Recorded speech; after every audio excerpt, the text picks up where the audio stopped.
Yeah, that's what I said about 10 ago. Lunch. Mhm. A little on the late side. Okay,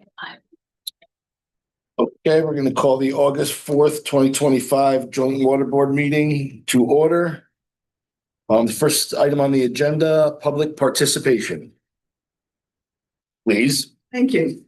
I looked at the budget that was posted. One of the things that I saw was that the contracted services legal had already reached the year-to-date amount.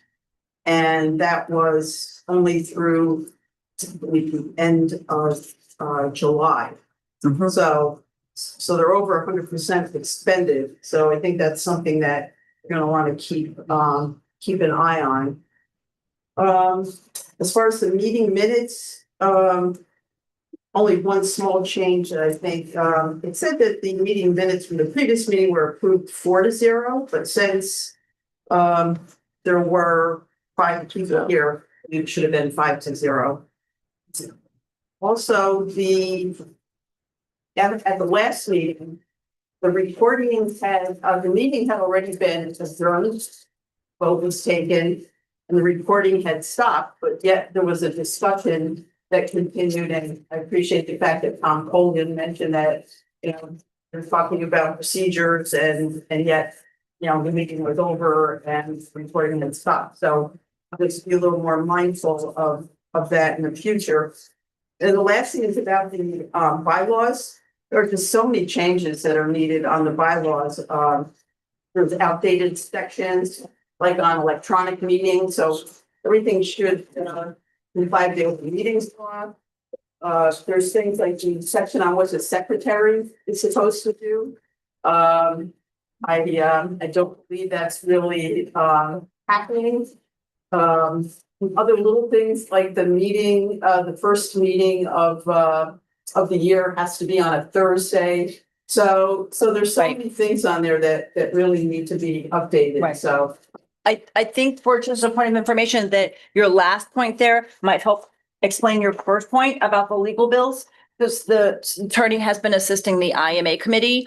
That involved that firm doing a lot of work to go back and identify, locate the right version of the bylaws and to go back through multiple versions of the intermunicipal agreement and contracts and things like that. So I'm pretty sure that's where the extra legal bills have come from this year to go back and identify the right sources and get the bylaws in front of the board. So we could check, but I think those are the extra expenses this year. Those expenses, and I believe, wrong, but I believe there was issues with the lawyer bills or the invoices that were received this year. Randy wasn't receiving any, and apparently the ones from last year were actually paid for this year's budget as well. Okay. So because the books were already closed, so we just. Oh, so this includes some of 2024 as well. Okay. All right. And a misspelling in his email address. So all right, thank you. Thanks. Okay. Anybody else? All good? All good. Approval of July 7th minutes. As there was one correction, right? In Yep. terms of the number of in terms of the vote, 5-0.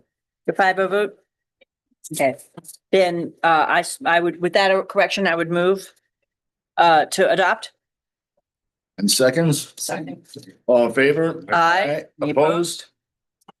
Okay, that passes. Plant status report. So. July was a very busy month here. We, as expected, had really high production days. Our average production was 13.87 million gallons for the day, which is extremely high for us. As you can see down in the chart below, we're looking at every quarter since 2016, what the average daily production has been. And we are pretty high. There are points in the day that we're pumping 18 million, for short periods of time. So, so we did produce 6.7% more than June as well. quality wise, though, our water standards, so we're good there. I did put some additional graphs in this summary just to help see some of the pictures that we're seeing here and as far as production goes. And we are seeing a big increase in the city's usage rates. And I'm not quite sure what's happening there, but it's definitely something that needs to be included in our evaluation in this comprehensive facility plan.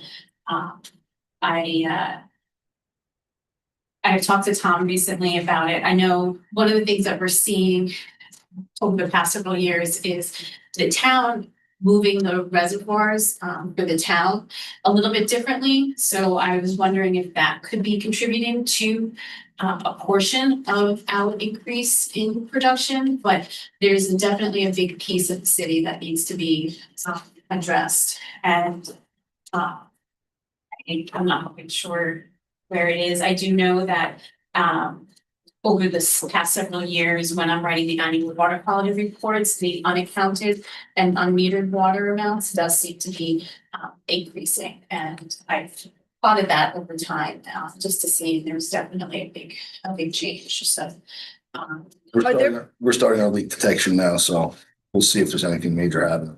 But that's just this year though, that you're referencing. no, but I did not include this, so I don't, it was just, I've just been playing with numbers over the past several days, just to try to see if there's a different way to look at them and see if we can identify where the problem is. Because like I said, we have noticed over time since 2022, when there was an MCL exceedance in the operational evaluation level, that we started moving water differently in the distribution system for the town. And I was wondering if that might correlate to some of this. And I think some of it might be, but it might wash out in the end. One of the things, this is not sent out to anybody, but these are the unaccounted water reported for the town and the city. And This is water use that we haven't metered. billing or if share. We share. You don't share. But so the orange is the town, the blue is the city. So the numbers that are being reported, how those numbers are accounted and determined, I do not know. That's not done by me. I'm just reporting it based on what's in the annual water quality reports. And the city does seem to have a pretty large amount compared to. Right. To the town. We're not in sync at all. No. Well, we might be more in sync now, but we Well, haven't been in sync. So now the unaccounted water too is fire hydrants, leaks, unmetered water. So if there's a lot of unmetered usage, that could be part of it as well. But I think this needs to be discussed when we talk about comprehensive plan. And how those numbers are come together is like on the town side, you take all the money, all the water that comes in through Fairview and everything that's billed out against it, and whatever it's not is what your actual water loss is. And for Water us, that you like, didn't bill for. Right? correct. So, and that's, that's what gives you your percentage of what's going to loss, which, you lose a lot of water when you have a leak and stuff like that you can't help. Right. But it's the stuff that's leaking, it's underground that you don't see. Right. When you have the very, very high peak days, like doing your maxing out system, what's the pattern there? So there is no real pattern. We chase reservoir levels. That's basically what we do. So as reservoirs drop, we have to, increase our production so that we can fill them up. So we bring levels of reservoir go down to a specific point, usually around halfway of their capacity, sometimes a little bit lower, so that we can change over the water and increase the residual. But it's roughly halfway, and then we fill it back up to make sure that. And how we run affects how they run, because we increase demand and then they have to increase. Right. Because we're increasing, because if not, we pull from the reservoir. So we pull, the town kind of controls a little bit of what goes on. So then the question of what's driving very high use on some days and not others is a question for the town. Well, it's demand. It's feeding East Fishkill. It's everyone using water. It's you know, You said that, I just want to try to understand, you said leaks lose a lot of water. What about when you have a water main break like last year? oh, sure. And so, but Yeah. do we have a lot of water main breaks that you could plot on here, the date? And see if that is affecting? I mean, it much? you have about close to 30 water main breaks a year.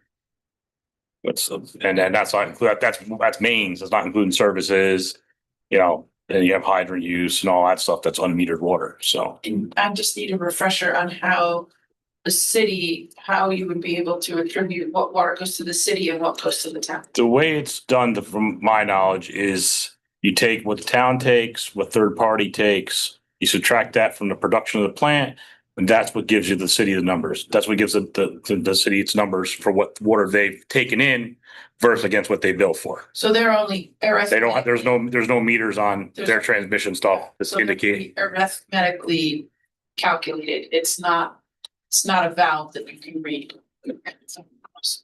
You guys read yours and we eat the rest. Right. Right. So there's several issues with that. Yeah. Right, The city's right. addressing. Right. You know, I'm just trying to understand, because if we see a pattern in very high days, Yeah. maybe it's because a water main broke, maybe it's for some other reason. I'm just trying to, because we had a big conversation last year about how much is rising demand being driven by population growth, or the fact that we built 7 new car washes, or like, what is it? What's causing the, you know? And so I'm wondering if the patterns of very high use days tell us what's going on. But what the usage is, what's the metered use and what's the non-metered use? Like a car wash is metered, you know, anything that goes through residence is metered. Yeah, they're buying that water from you.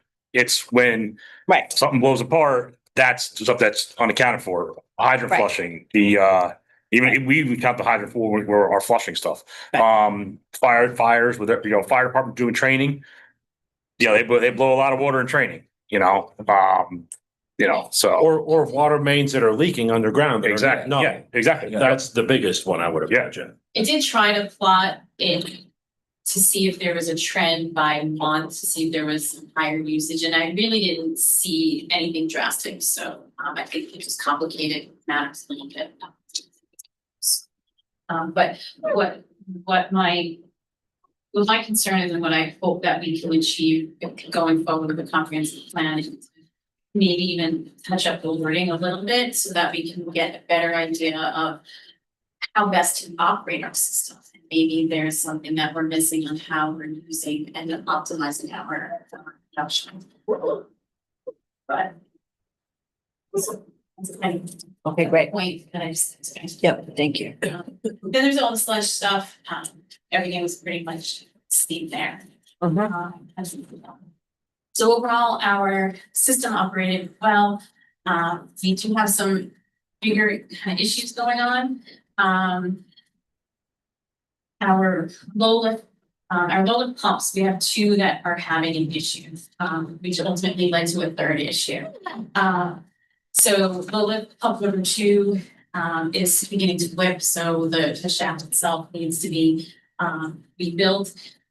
This is a big job in the sense that we have to crane it out of the building, and then it gets trucked to the manufacturer for rebuild.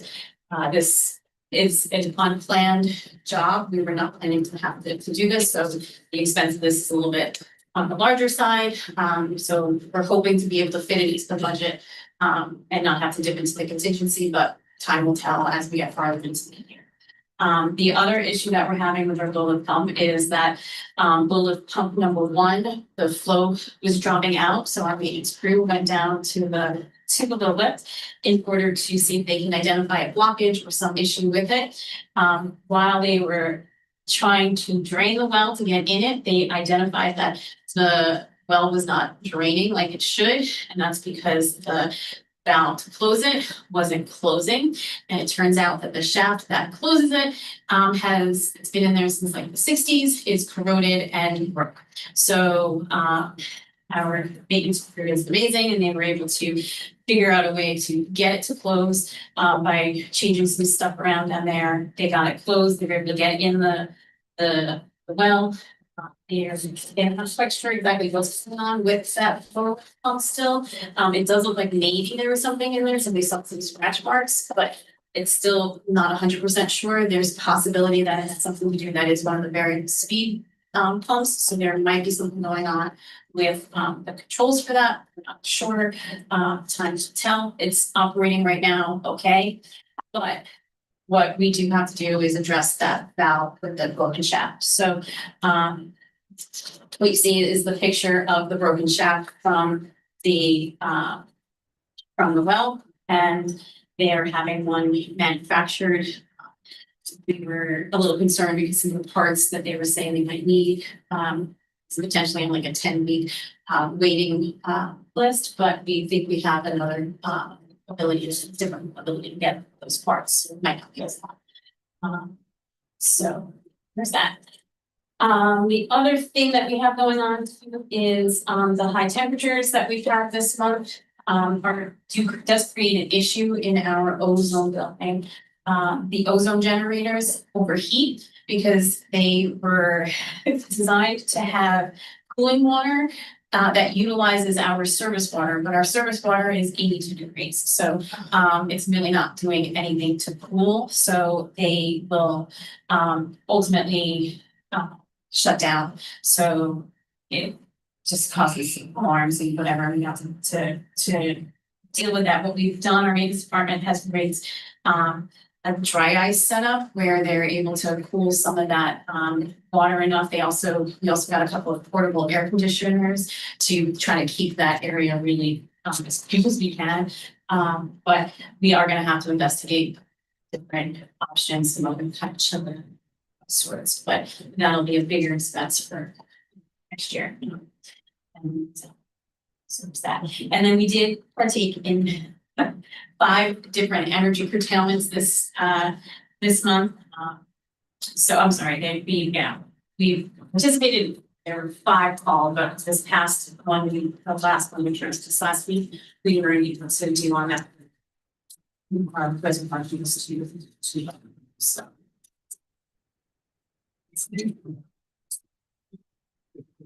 You want to go into the operating budget? So I don't have my operating budget in front of me, but there are a couple of times that that we are getting closer to like legal and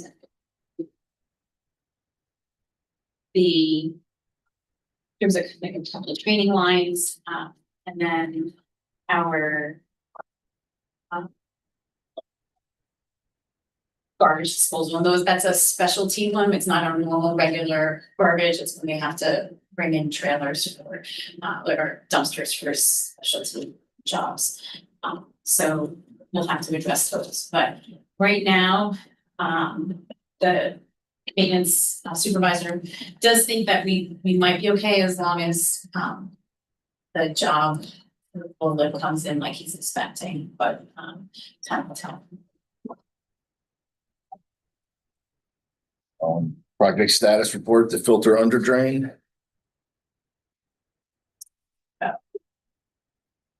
If we have funding, right, or approval. Yes, that's great. So thank you everyone for getting that. So put to bed, that's fantastic. I and Joseph had a few calls and he was leaving a package of material for me. So that's our last question, and then we're looking at having a final design in 6 to 8 weeks. I don't think there's much on that from a technical standpoint. We do have, approval to have a drinking water SRF loan. I received all the information from the town, but the last inquiry, which July 16th to the city, Karen responded and said, we're working on this, we'll get it to you soon, but we still have not received it. So I did inquire about going for Mia on both the thick insulation storage tank and the filter under drain. Do we want both? We decided one or the other, not both, right? Yeah, Brock confirmed what we said. You said you can, but It weakens both applications. Yeah. Probably. I think you want to try again for the under drain. And then you'll have time to, well, I guess that's the question, do you, But that's gonna be something else that I wanted to bring up. So I was talking with Joe Marcinelli ever.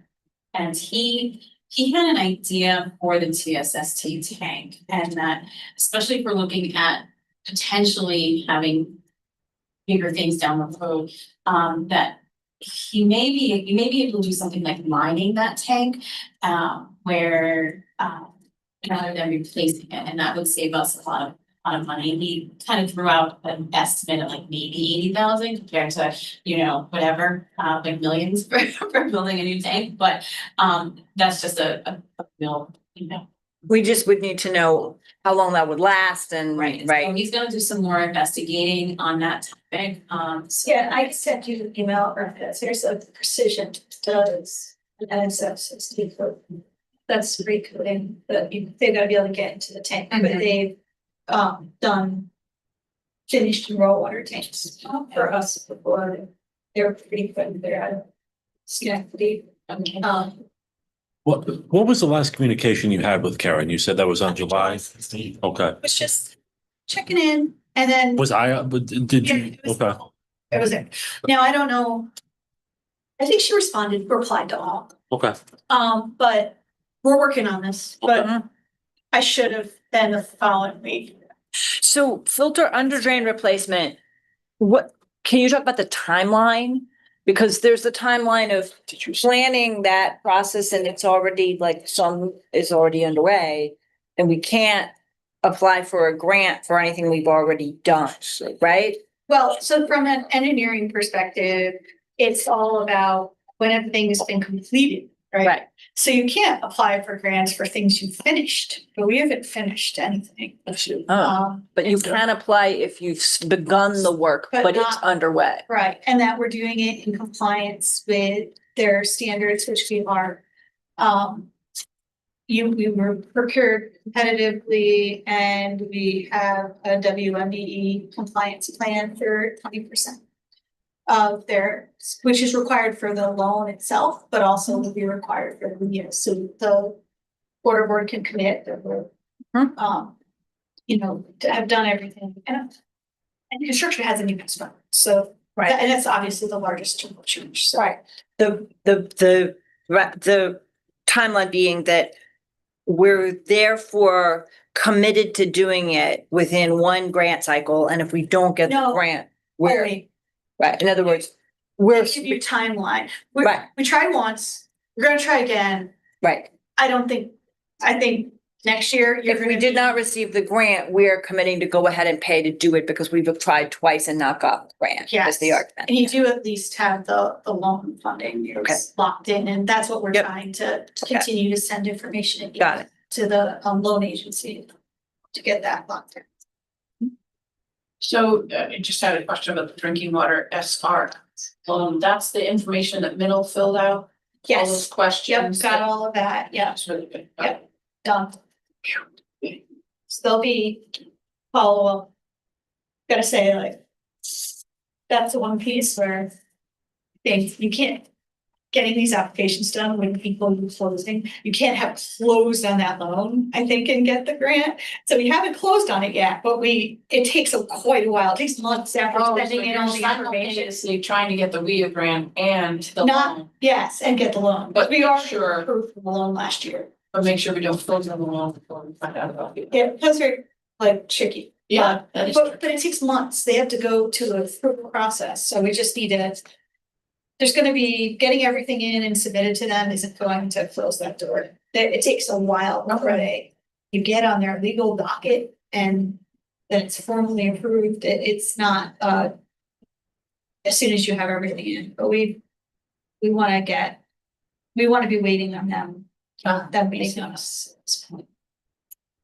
So we have all the resolutions. The only thing, and those resolutions, I've looked at, they're fine.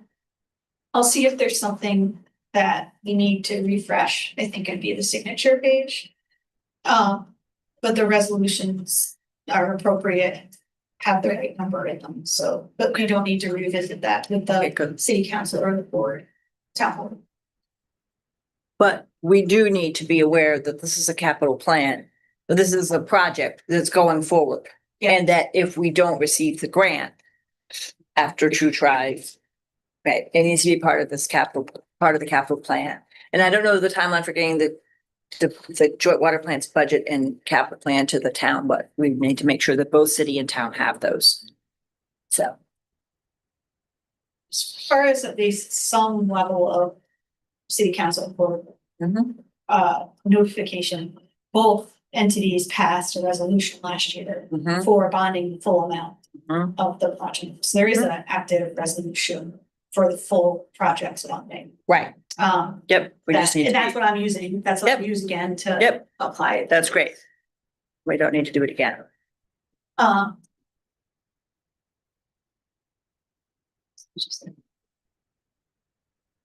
think there's no more discussion on B because we should. Yeah, we should Get investigate a quote, town precision or another to be on coding. Yeah, that's a. We can talk. About that. Definitely, yeah, that's. There's some see money there and just have an option. Figure out how long it will last and if it's. That's a steel office store, right? I don't remember. He did tell me, he was talking to somebody in another board facility. I think that this is something. I'm worried about the idea of. Anything on the comprehensive facility plan? So that's on the town's agenda for Wednesday night for this upcoming town board meeting. And I did, I think it was circulated electronically because I wanted to have it available for the board members on Wednesday night.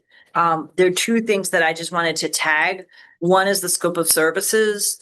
And I think it's pretty broad and it's good. I mean, I think the whole thing seems really good and clear to me. But in that case, they talk about a stakeholder list, including each community or client served directly or indirectly, impacted stakeholders that may contribute to the development of water demand trends, and forth, like just a big broad view of everybody who's using this water or might potentially be using this water, right? I think that the broader we can be, the better to think about how this water supply, fits into the larger framework. And then the second thing is that under scope of services also, I don't know, I was thinking it might be added as a new number 11, but I defer to other people as to how to do this. I don't think we should be doing a big long-term study like this without thinking about our lack of a backup water supply. It seems to me that if we're going to be thinking about the system as a whole over the long term, it needs to include what happens in emergency. If, God forbid, an oil tanker, I think if we're going to spend this much money to think about the long term and the big picture and all the players, then we really need to be thinking about a backup water supply. And maybe it's because we just keep reading some of these outdated documents that still say, the town is using the wells. It's like, no, we're not. We don't have those. So Your only backup water supply is to get to the aqueduct. So That's your only source you'd have that you would get.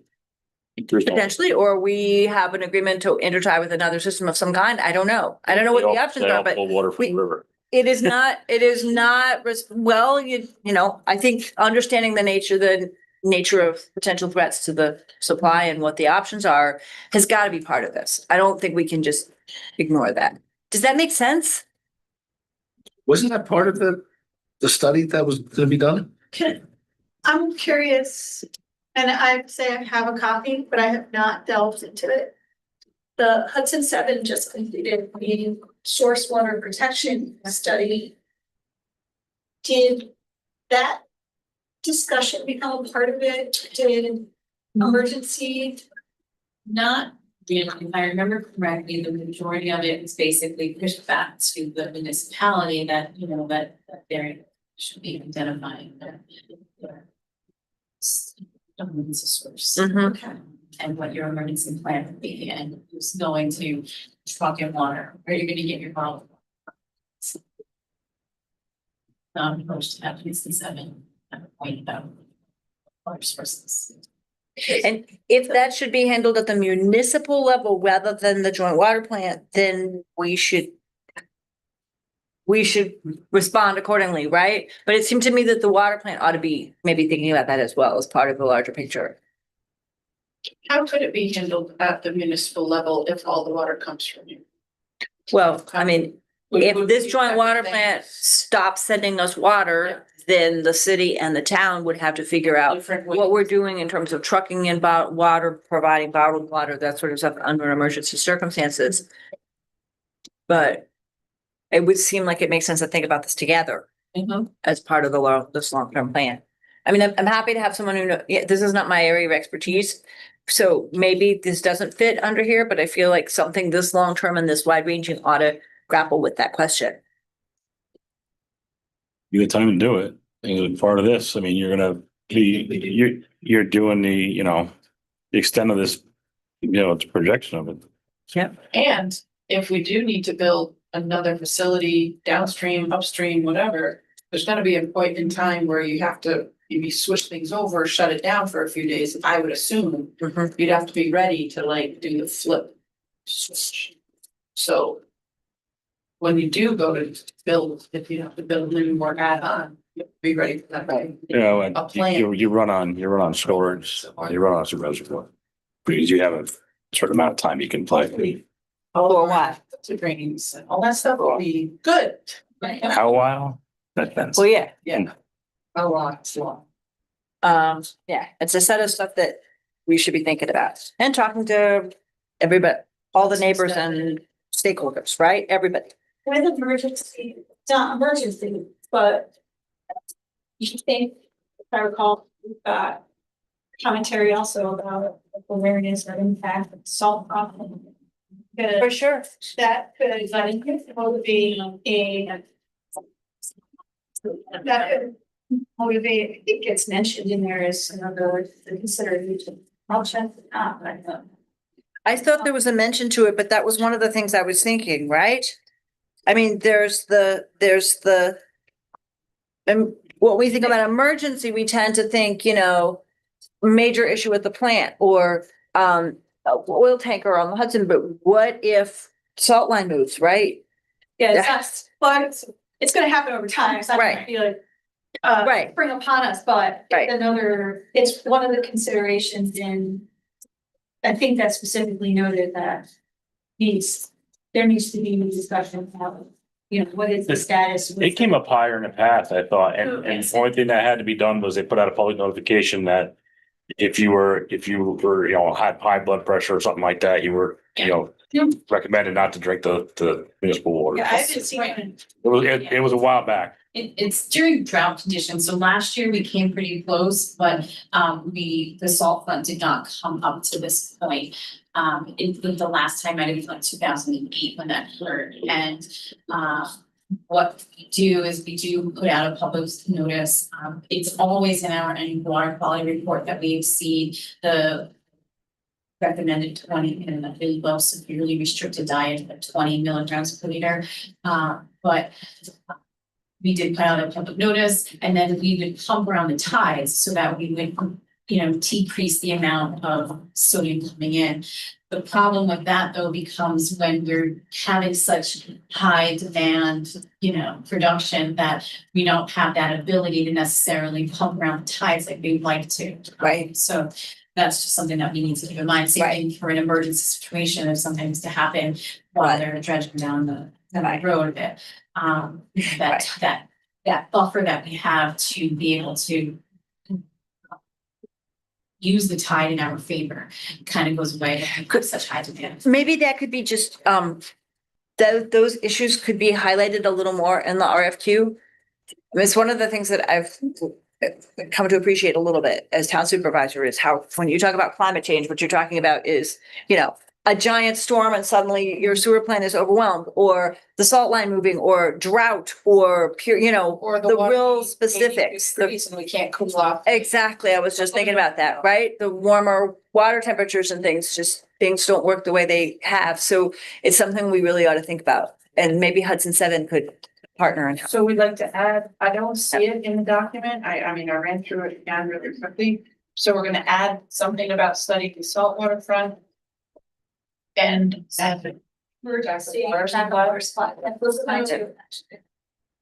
In regards to salt water, the salt front, Hudson Seven did get, DC to do a study in the river, so we are working with them, Hudson Seven is working with them to evaluate that. And then I was also invited to a conference, in October with some researchers, that are studying salt rock contamination in, tidal rivers and drinking water facilities and how it will affect that. So, it's in October, it's in Philly. They're gonna send me some more information on what the program will look like. It's days, but I would need to ask the approval to attend that.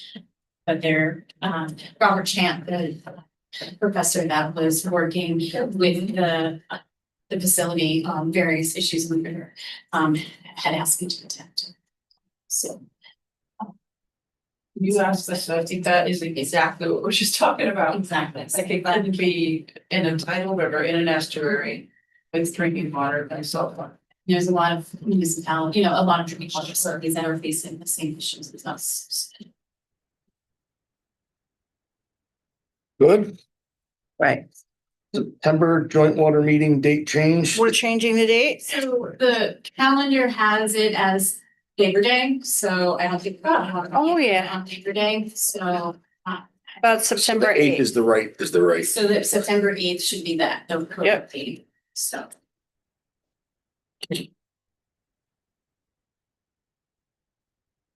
I'm not sure what the proper procedure is. I think Randy used to ask for days off. It's not on here, but I'd like to take off the, August 14th and 15th. Al will be here because there's some issues, but. Yeah. Is this something we usually do at the beginning of the year or sort of month by month? I'm not sure. You don't really want to try to predict at the beginning of the year which day you need all your, right, yeah. He did that when he had his big vacations. He did that, not for little days. It was only for like, Yep. you a whole month that he's down in Florida or something like that. I wasn't sure what the proper procedure was, so I.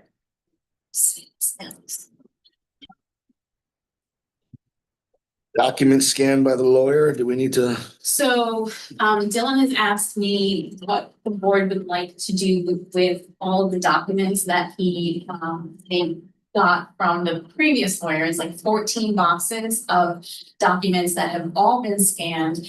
But he wants to know what we'd like to do with the hard copies. So we can either, bring them here, store them here, discard them because they're all scanned. Do you have storage here?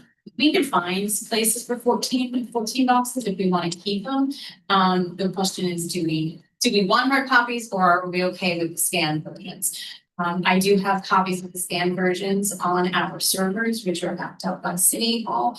I'm looking into making a SharePoint for board members as well, so that as new members come on, they'll have I think you gotta keep a couple.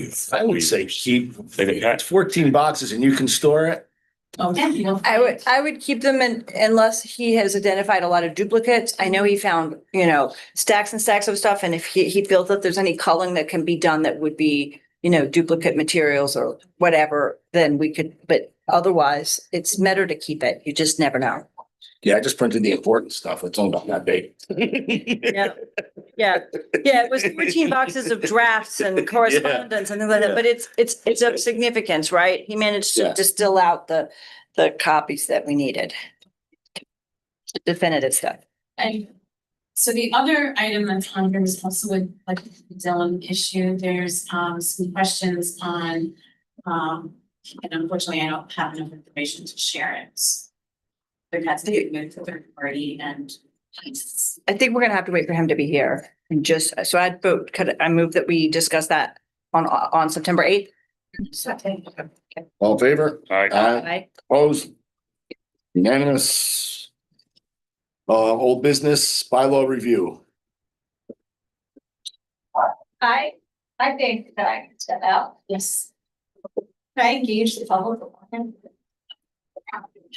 Hey, John, if you look at this chart, do you observe similar things at the Hyde Park plant? First of all, Absolutely. Just while you're here and before it finishes, I like, didn't see that chart, so so are you seeing a similar trend Yep. at, I see a trend line. Or do you see a similar trend at Hyde Park? Then? Oh, Do you see, did July be intense for you guys up the road? You know, I haven't received the data to put into the chart yet. Okay. So we'll have that in a few days. We just having operations meetings now. But typically summer is the more consumptive period. Right, that's pretty typical. So here's the other chart. Is there's the Yeah. so they give one of those by month. Oh, that's quarterly. That's quarterly. Yeah. That's. And 2025 is obviously just, we're half. And that's the unlocked, that's the unlocked part. So that's the chart. I'm Right. just curious, because No. you have a similar, It not de- a city, it- town. It depends on the water system. So you've got a lot of factors there. People are using water. They feel that the water's expensive. They may start to use less. New water saving fixtures go in. You see people using less water. We're selling more water in Hyde Park, but we're doing that through built connections. So we have a relatively tight system up there, although we do use quite a bit of water to keep the water fresh. So, you know, we have the same chart where we're looking at our build, unbuild. Does the city and the town also have a water budget? You do your analysis to say, okay, we flush this much water, and we're writing down when we do that on this particular hydrant. You go through the entire system and you calculate that for the year. We count that as our water law. I mean, it's lost because it's not, it's not, you gotta get money for it, so it's lost. It's production water though. Yeah. You use that to keep it fresh. And You're right, exactly. But it's still, to Yeah. me, it's like, I try to keep track of what we waste to daylight, basically. Sure. And we do, we keep track of that as part of our water loss figures in the end of the year. I think that would actually be helpful to this chart, because then you could say, this is Yeah. water that was used to good effect. It's usually a couple $1 million, a couple million gallons. Right. Oh. And so I You think know, that's Couple $1 million. No, it's usually a couple million gallons. Stop. So and No, you can't stop. You gotta keep it moving. you look at the things that you're doing seasonally. So during the warmer weather, you're also going to be flushing for TVP. So you're going to get out there and do your program. I know that the city town does a very good job of managing that. You've done improvements to your water treatment plants. You have a better, longer water age, but you're also out there flushing. So, you're seeing those happen. So Disinfection byproduct. Disinfection byproducts. So type on the things and products. So yeah, chlorine, it makes these things, you have to manage them. Diet, it's not That's why in great detail. You gotta keep the water flowing always. Keep fresh water. I apologize for the abbreviations. Just trying to talk quick because that's called. And they've got a huge topic in front of them, but this chart's very obvious.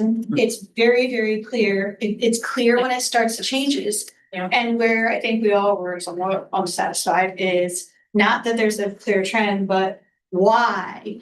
And some level of satisfaction that it is truly demand, or is it lost? And I think that is still the big. Yes. No one's feeling very satisfied with that. So it's always like, was this quarter intense for you? And you haven't seen that data yet, but it's just. I would Sometimes envision it is. Look around, who else is Gardening. experiencing the same, yeah. Yep. But this Right. is a very high number, and it makes the facility plan discussion all that more What I would really want to, into pursuit, so. absolutely, what I would want to see if I was looking at this chart is go by month. So break it out, you might want to arrange it a little differently, so you're grouping them by month. And you can see that across the years that way. But then break your columns up into 3 parts. And so you have, right, you've got your production component, you've got your unbilled, and then you've got your, this was beneficial use for process, and here's what we sold. That there might be a trend there that's helpful to us while the facilities plan it needs to get approved, you need to get out there, you need to select a consultant. Yep. There's a lot of work to be done. But as this trend continues like this, I think being really aware of this trend and what this means to Dottie and the plan. Data? I don't know, but I don't have access to that. Those are just numbers that were given to me to walk them for. Retail meters are census. And you got the digital ones with the wand? Yeah, we have a couple, we have Census, Neptunes.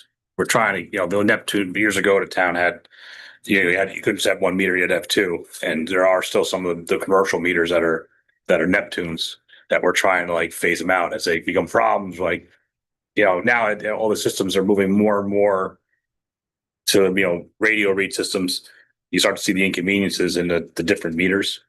So we're trying to like, okay, you guys got to update these meters. They're over 25 years old anyway. They got to go. Right. So- And then also thinking about the use within the site, does that change over time? And a meter is probably good for the range, but as it ages, it may not be. And a lot of them you can't test. The older commercial meters, you can't test them. Newer meters are testable. The older ones aren't. Okay. Or So- you put a strap meter on if you've got pipelines after it. Yeah, but everything's underground most of the time. Yeah. So it's, The other thing about that point is it's COVID, it's 2020. So my Oh. one thought was Yeah. that, You throw that data out. yeah, why don't you throw it out? But could there be something that wasn't happening in COVID that is now happening, like summertime? Is there an issue with, something that might be through more full use, whatever? I'm not sure what that could be, but The giant commercial meters. Which was a lot that weren't changed. Right, people weren't out going to restaurants. and it's hard because they own them. So getting them to change them, it's, Yeah. it's 20 some odd thousand just for the meter alone, not including Mhm. installing it, getting to where it's at, Yeah. excavation and everything else. You have a huge customer base. So the next part would be to say, okay, now dive into your customer data. I don't know how extractable that is from your accounting system. But pulling that into analytics and, stepping into that phase. Well, You've got a couple different meter programs, right? So that makes it hard, but if you had, say, just Neptune, you go into their program, they have like a whole We're converting over with our FlexNet, which is Sensei Analytics and all that stuff. So Yeah. now we can start doing something with our data. Yeah. Like right now, like it's there, but it's it's not where it should be. This, Mhm. I think everyone knows, like that last graph, that I'm a little, Nervous. yeah, I'm not very comforted by this graph. And now it's like, okay, what's our next quarter gonna look at? Because this is truly the plant's production. Here's This isn't wherever it's going. right. And But that's the mystery, but the Right. demand is the Why same. can't we ask the public in the city and the town? If we could just be cognizant of conservation, why couldn't we just put it out there and say, we're concerned about our plant. We would like to see if we can cut our showers a little bit shorter, stop watering our lawn every day. Is that worth it to see if that makes a difference? Or do you think that that's a pittance compared to underground water loss? I just can't imagine it's that much different than the year before, Yeah, yeah. like, Right, that's and what the where- mystery is, That's what right? the mystery is, like Yeah. this chart for 2025 is substantially above 2024 and 2020. And, and this chart doesn't show COVID at all. If this drop 2020 here has to do with COVID, 2020 has no impact One- there. One thing too is, when, you get these hot heat spells and these curtailments come in, is they end up pumping a lot harder here and to recover. Like we're all trying to recover. So you're draining your reservoir. So you got these tanks with it's already bought water, right? Now they're just sitting there and now you're moving them a lot.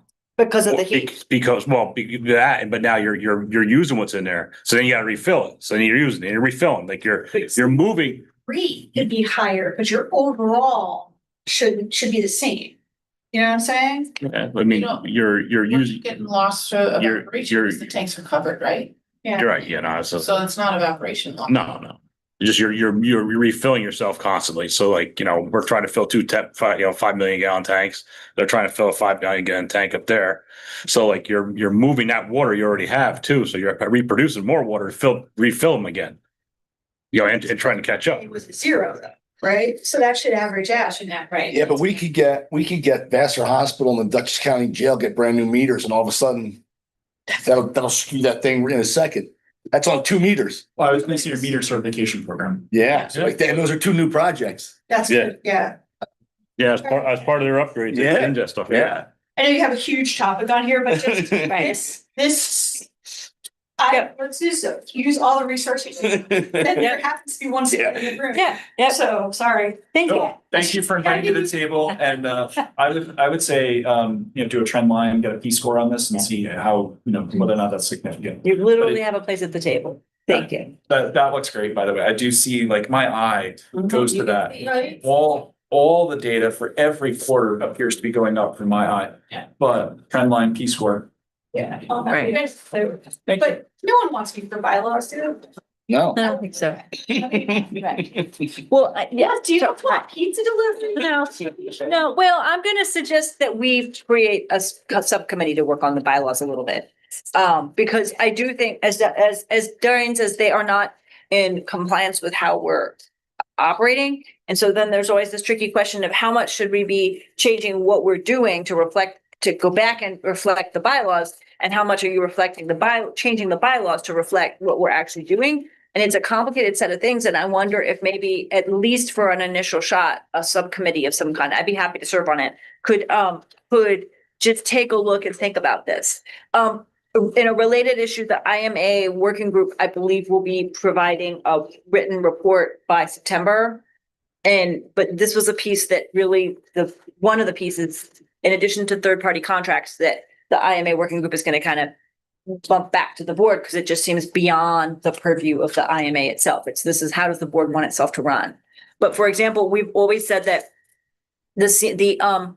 that the chairmanship has to change every year, and it doesn't. If the chair is from the city, the vice chair always has to be from the town. If the chair is from the town, the vice chair always has to be from the city. But it doesn't have to switch. It just has to mean that within those two offices, both town and city always have representation. So we haven't, like, there's been a sort of folklore of things maybe that have not actually been reflected by the bylaws, which we didn't have in front of us. So partly it's a matter of then thinking, okay, well, maybe, yeah, but it seems like it's a conversation we ought to have Dylan here for, and we should also maybe have a subcommittee take a look at it a little bit. I could also talk to a couple of people maybe the IMA working group people could provide some pointers before September too, on past practice and how it's changed. Well, it says they should serve 1-year terms. So Yeah, they made it. and they- It's yeah, I'm- for according. Yeah, that's the way it goes. It's been going like that. It changes. But it doesn't say that it has to switch, It does. right? It does. It does. So it says they have to be selected annually, and then it says the chairperson and the vice chairperson is one from the city, one from the town. They shall serve 1-year terms Yeah, ending at flips. the next annual meeting. And but it doesn't say that you couldn't have been reelected 5 years in a row. Does it? That is true. It's a It was 1 year. more of it was more of a courtesy thing of going back and forth. Right, I guess so. Right. Thank you. right. I know where Thank you. my Thank you. good I mean, input is, so. right. I'm not necessarily nominating you to serve 5 terms in a row, but the issue is expertise, right? I mean, and building up expertise. So and there's a set of issues around, I think it just, Right. because it says they serve 1-year terms, it's like, okay, you're done. Right. And you have Right. to switch and you have to serve another 1-year term. So there needs to be a clause in there that says they can stay the same if they want it. That's what, well, I think unless it says they may not serve consecutive terms, you can, right? I just, Just because, at a first reading, that looks like you don't serve more than 1 year. Correct. That's what, Yeah, that's. because it doesn't say anything else. I understand your point, but when I read that, it's like you serve for 1 term and then you're done. And it shows a fairness between town and city that you just keep Well, rotating it is- who runs in. Couldn't agree more. It could be ambiguous, Right. but that's what you have to decide with. I think a lot of the stuff with the bylaws is you have to go through each one and how stuff is today and today's practice versus what's in there and what it should be. Cause like a lot of the things, the way things work now work very well compared to what's here. It's like, okay, well now it just gets too convoluted. Like, right. They're making it harder. yes, which is why when it started, it needed to be that way. But then as people retired or things changed, you have elected officials on here, as they went out of the office and somebody new came in, you always needed one person that was solid that did it all. Right.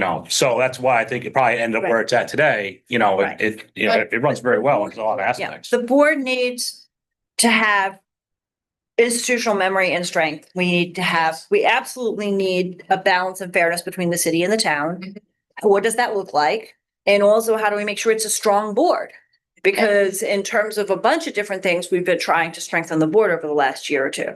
We also, when you're looking through the powers and duties, we had a big confusion about who signs the document. And that Right. is where you come up with the problem of having a 1-year term. You sign the document in November, it goes off and does its thing, and Aaron comes back and, okay, now we have to sign for the loan.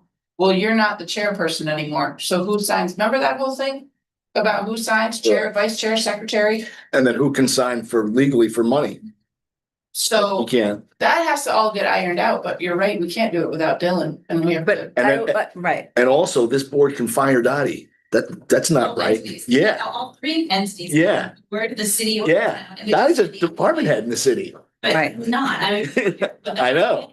I know. States that I'm hired by the board and that, you know, I have both. And this employees here as well, employees confirmed have the decision that they are employees of the board, and. That's weird. It's very, Wild. it's a very, I've been here a year and a half now and there's still things I don't understand. I've never served on a board that makes, I mean, almost everything is recommended to the town and city. The power lies with the city and the town for all appropriations and both have to agree, right? But then this board itself has hiring, firing power over the staff. So it's complicated. I'm not sure how we want to proceed. I think that maybe it would be helpful to have a conversation about what the strengths and weaknesses of the board are or have been. The IMA working group may provide some insight on that over time from long term. I think, like, for example, the fact that elected officials tend to serve and then, you know, that can lead to a turnover. Not saying they shouldn't either, not saying that at all, you know, that they should, but it's, you lose that, you know, you can lose it, you know, you're good for 2 years, you can lose it, you know, and that makes it. Asking what, you know, these little abbreviations mean, because it's not part of my normal, it's not Right. part of my normal thing. Right. And then if I don't get reelected, then, or somebody else takes my spot, then. They're starting off brand new. Starting all over again. Yeah, no. Right. There's also an issue that has arisen with Tri-Muni, which is with us in the village of Wappingers Falls. When you have a board with an even number of representatives from both, you know, then how does that board navigate differences, right? If the two members of the Tri-Muni Commission from the town of Poughkeepsie think one thing, and the two members that are from the village of Wappingers Falls thinks the other thing, and you got an even number of people on the board, that's set up for a fight. That's, I know, that's set up for, a fight. that's set up for fairness, and it's important that that be the case. Well, But it then. makes you have right, to, it makes you have to figure it out and work together to do it, not just, oh, majority goes. It makes you. Yeah, I mean, I would like to think that that's been the history on this board, but. Certainly hope that it will be the future of this. Exactly. Exactly, so. Exactly. The goal of the bylaws is the goal of reviewing the bylaws is to strengthen how we work together, right? And that's the only goal. Okay, motion to adjourn the meeting? Well, so do we want to try to refer where do we want to go with the bylaws? Do we want I'll to? work on the committee to go with them, you know, whatever. You know, what I'm trying to do is something similar like we're doing with the IMA Right. document is I can share, you know, people can make comments and to kind of Yeah. insert their thoughts and ideas and then we can go through it. Why don't we come back with some questions for board members and observations or whatever? How many people do you want on the subcommittees? I don't know. What Well, we had to, yeah. Well, the city's also gonna have to have individuals come as well too. The city has 2 members here present tonight. We're gonna have other, there may be additional people from the administration. Well, Since school's starting up, maybe I would just have that. Cause I'll be gone from Well, do 7 to 2:30. you want a subcommittee or do we want to set Thomas out at another meeting when Dylan is here to have? According to the bylaws, we're allowed to have work time, you know, Work groups, yeah. work groups. That's what I think we need is the work. You know, we meet during the day and do something for a couple hours or something like that here or there, like, A work session. yeah, Yeah. you know. Okay, chairperson. When would you like? Work sessions shall be held as deemed necessary upon the call of the chairperson. Oh, fantastic. So I thought we wanted to give this to the IMA to let them look at it as well. Well, you will have a report by September, I think, from the IMA group, I hope. So we could, then act after that. The AMA group said that they wanted it back. Yes, they did. They said that they can't do much until we decide if we want Well, to change. this is not a piece where specific changes to this are not gonna come. Okay, so we want to come back with notes for next meeting for Dylan? And then go from there, then schedule, And then create a working. then schedule after we hear from him what our notes are and concerns, right? One thing that would be helpful to talk to Dylan about is that, is joint projects of this sort. And so far as I can tell, they seem to be apples and oranges and kumquats and bananas, and, you know, every one of them is a little bit different. But do we have sort of thoughts about best practices for board Now you operations? better do a budget transfer for legal. Better do budget for legal, I said. Just ask him some questions, Yeah. not ask him to do 50 hours of work. Well, Come back, questions next Okay. month, Yep. September 8th. Okay. be square. Questions for September 8th. And Yep. if there's so many things that would need an entire new Uh-huh. session, then you could. Then we'll go do for it. a working Yep. session, Okay. Workshop session. Then can we limit just stuff that's on the agenda for the next meeting? So that way we're just focused on those key points. That would be very helpful. That way we're not, here till 8 o'clock at night, That'd be fair. or we start that meeting a little earlier, one or the other. And as far as the agenda, we'll put on summary of their issues and. Yeah, the important, it's all important, but. Yeah. Yep. Any issues, and we'll go right into it. Right. Right. Then we spend, Developers will have to be on it as well. Yep. So. Yep. Okay, Okay. motion to adjourn? So moved. all in favor? All in favor? Aye. Opposed? Unanimous. So I'm gonna stop the meeting. And we're no more discussions. That's it. We're gonna have a very conversation with Tom and